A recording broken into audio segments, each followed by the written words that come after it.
રામ રામ ખેડૂત મિત્રો, કેમ છો? મજામાં? ફરી સ્વાગત છે બધાનું એક નવા વિડીયો સાથે. અને આજે આપણે વાત કરવાના છે ઘઉંના પાકમાં પેલું ખાતર કયું આપવું તેના વિશે આપણે આજ વિડીયોમાં ચર્ચા કરવાના છે. તો ખાસ આજ વિડીયો બહુ સારો બનવાનો છે. જે ખેડૂત મિત્રોએ ઘઉંનું વાવેતર કર્યું છે તેના માટે ખૂબ ઉપયોગી બનવાનો છે. અને દર વર્ષે બધા ઘઉંનું વાવેતર કરતા હોય, ખાતર પણ નાખતા હોય, બધાને ખબર જ છે. પણ આજે હું તમને એક બે એવા ખાતરની માહિતી આપવાનો છું જે તમારા ઘઉંના પાકમાં ઉત્પાદન કહેવાય ને, ઉત્પાદન એ તમારે વધારી દેશે. એટલે કે 20% તમારે વધારો કરી દેશે. તમે દર વર્ષે જે ઉત્પાદન લ્યો છો એમાં તમને 20%નો વધારો કરી દેશે. ખેડૂત મિત્રો, આવા ખાતરનો ઉપયોગ તમે કરો. ખેડૂત મિત્રો, આપ બધા જાણતા જ હશો જે પ્રમાણે આપણા પાકને 17 તત્વોની જરૂર હોય છે. એમાંથી જે 3 તત્વો છે એટલે કે ઓર્ગેનિક કાર્બન, હાઇડ્રોજન અને ઓક્સિજન, તે હવામાંથી, પાણીમાંથી અને જમીનમાંથી મળતો છે. બાકીના જે 3 તત્વો છે નાઇટ્રોજન, ફોસ્ફરસ અને પોટાશ, એ આપણે પૂરતી ખાતર તરીકે આપતા હોય. પણ જે ગૌણ તત્વ છે જેમ કે કેલ્શિયમ, મેગ્નેશિયમ અને સલ્ફર, એ આપણે ગૌણ તત્વ છે. એનો જો આપણે ઉપયોગ કરશું તો આપણે ખૂબ જ સારું પરિણામ મળશે. ખાસ કરીને ઉત્પાદનમાં મુખ્ય ભાગ ભજવતું હોય તો તે છે સલ્ફર. તો સલ્ફરનો ઉપયોગ કેવી રીતે કરવો જોઈએ, ખાસ કરીને ઘઉંમાં, તેની માહિતી આપણે વિડીયોમાં લેવાના છે. તો હું તમને આજે ડેમો સાથે બતાવવાનો છું તમારે એનો ઉપયોગ કેવી રીતે કરવો. તો સૌપ્રથમ જો વાત કરવામાં આવે ઘઉંમાં યુરિયા પહેલી વખત આપણે આપી તો 22 થી 25 દિવસના આપણા ઘઉં જ્યારે થાય, જો આપણે બતાવી દઈ 22 દિવસની આજુબાજુ થાય એટલે કે જ્યારે આમાં ફૂટ આવવા માંડે ને, આવી રીતે ટૂંકી ફૂટ, ત્યારે આપણે આ ખાતરનો ઉપયોગ કરવાનો છે. જેનાથી આપણે આ ડાળીઓ કહેવાય ને, ડાળીઓ એ જાજી નીકળશે અને આપણું ઉત્પાદન વધશે.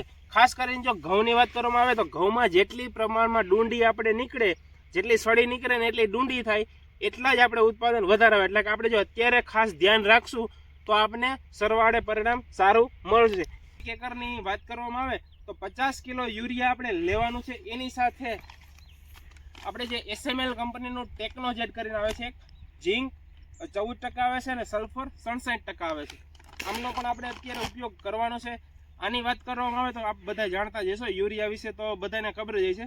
પણ જો આ ટેકનોજેટની વાત કરવામાં આવે તો 67% સલ્ફર અને 14% ઝીંક આવે. ખેડૂત મિત્રો, તો ઝીંક શું કામ કરશે? તો ઝીંક આપણે બધા જાણતા છે, જો આપણા શરીરમાં ઝીંકની ઉણપ હોય તો આપણે બધા માંદા પડતા હોય. તો સેમ એવી જ રીતે વનસ્પતિમાં હોય છે. જો ઝીંકની ઉણપ હોય ને, તેમાં રોગ વધુ લાગતો હોય. તો જો તમારા પાકમાં ઝીંકની પૂર્તિ હશે તો તેમાં રોગ પ્રતિકારક શક્તિમાં વધારો કરશે. અને ખાસ કરીને જે પ્રકાશ સંશ્લેષણની ક્રિયા છે ને, તે સારી થશે. જો તે સારી થશે તો તે ખોરાક સારો લેશે એટલે તંદુરસ્ત રહેશે. આમનું કામ હોય છે. ભેગી આપણે સલ્ફરની વાત કરી, આમાં 67% સલ્ફર આવે. તો જે સલ્ફર છે તેનાથી એક સલ્ફર એ ફૂગનું કામ કરશે. બીજા નંબરમાં જમીન જે પોચી ભરભરી બનાવશે, તેના તંતુ મૂળમાં વધારો કરશે, મૂળની સાઈઝ વધારે કરશે. ત્યાર પછી વાત કરવામાં આવે બીજી, તો તેના પાંદડા લાંબા અને પોળા કરશે, જેનાથી પ્રકાશ ખૂબ સારી રીતે લેશે. હવે ખેડૂત મિત્રો, વાત થઈ ગઈ યુરિયા, ટેકનોજેટ, ઝીંક, સલ્ફરની. એની સાથે ભૂલ્યા વગર આપણે હુમિક લેવાનું છે 98%. ખેડૂત મિત્રો, આ માહિતી તમને કોઈ નહીં આપે. આપણે હુમિકનો ઉપયોગ કરવાનો છે. આ બધા જાણતા જ હશો હુમિક શું કામ કરે. તો હુમિક જે છે એ આપણા મૂળમાં, તંતુ મૂળમાં વધારો કરે. એટલે કે જો મૂળ સારા હશે તો છોડ તંદુરસ્ત રહેશે. જો અત્યારે આનો ઉપયોગ કરશો તો આપણા મજબૂત મૂળ થશે. તો છેલ્લે જે આપણે ઢરવાનો પ્રશ્ન છે ને, એમાં ખૂબ જ કામ કરશે. એટલે કે આપણા ઢરશે નહીં, એ પણ આપણે એક ફાયદો થશે. હવે જો હું તમને મિશ્રણ કેવી રીતે કરવું એ બતાવવાનો છું, તો ચાલો આ બાજુ આવી જાઓ. તો ખેડૂત મિત્રો, આપણી પાસે અત્યારે 2.5 વીઘાના ઘઉં નથી, પણ સમથિંગ 1 વીઘાની આજુબાજુ છે. એટલે આપણે આમાંથી 50 કિલોની, એમાંથી આપણે 50% યુરિયા થઈ ગયું છે. 50% યુરિયાનો ઉપયોગ આપણે કરવાનો.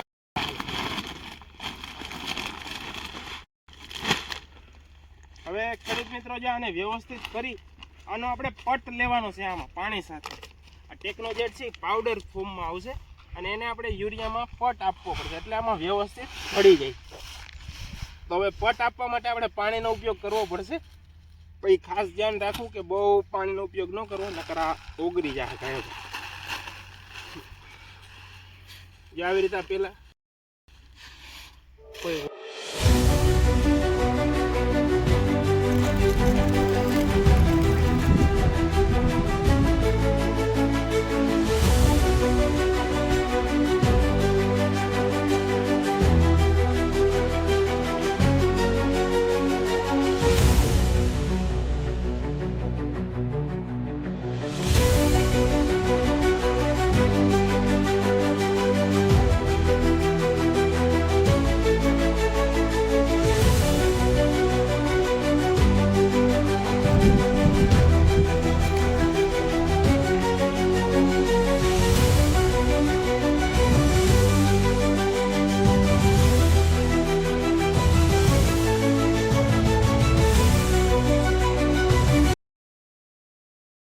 મિત્રો આ રીતે યુરિયા અને પાણીનું વ્યવસ્થિત પટ મારવાનો જે આ રીતનું થઈ જાય હે. તમને સફેદ કલરના યુરિયા દેખાતા હતા ને, જો એ નહીં દેખાય. બધું બરાબર વ્યવસ્થિત મિક્સ થઈ ગયું છે. આપણે આમાં લીધું છે 30 કિલો યુરિયા, 4 કિલો ટેકનોજેડ અને 1 કિલો હુમિક.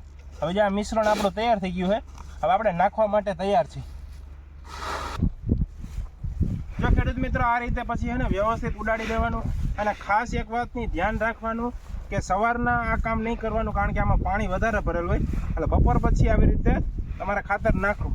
ખેડૂત મિત્રો વિડીયો સારો લાગ્યો હોય તો લાઈક કરી દેજો, બીજા ખેડૂત મિત્રોને શેર કરી લેજો, અને આપણી ચેનલમાં ન હોય તો ચેનલને સબસ્ક્રાઈબ કરી દેજો. ચાલો, જય હિન્દ, જય ભારત.